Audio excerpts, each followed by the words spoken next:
गोंधळ महर्षी राजाराम भाऊ कदम यांनी सादर केलेलं, नंतर लोकशाहीर विठ्ठल उमप यांनी सादर केलं आणि आता नव्या ढंगात हे जांभूळ आख्यान आपल्यासमोर घेऊन आले आहेत गायक गोंधळी शाहीर नंदेश उमप।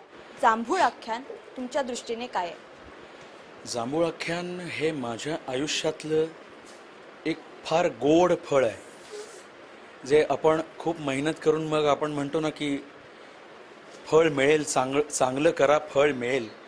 आणि मला असं वाटतं की हे मी कुठेतरी पुण्याई केली आहे की विठ्ठलोबाच्या पोटी जन्म घेतला आणि हे जांभूळ चाखण्याचं मला भाग्य मिळालं, हे फळ मला आज मिळालं।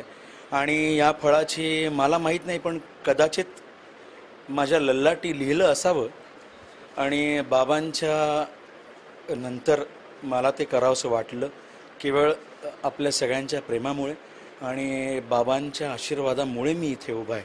नाहीतर माझी लायकी नाही आहे बाबांच्या बाजूला उभं राहण्याची सुद्धा, पण त्यांनी ही संधी आम्हाला दिली, आम्हाला बळ दिलं। आणि सगळी जुनी टीम जी विनोद पंडित दादा आमचे आहेत, अजित भगत आहेत, अच्युत ठाकूर आहेत, सुरेश चिखले आहेत, या सगळ्यांनी मला खूप मोठी शक्ती दिली, बळ दिलं आणि त्या बळावर मी उभा राहिलेलो आहे। आणि हे फळ जे तुम्ही म्हणताय की हे खूप गोंडस आणि गोड फळ मला किंबहुना माझ्या त्या मेहनतीला असेल आणि बाबांनीच दिलं आहे की काय असं मला वाटतं।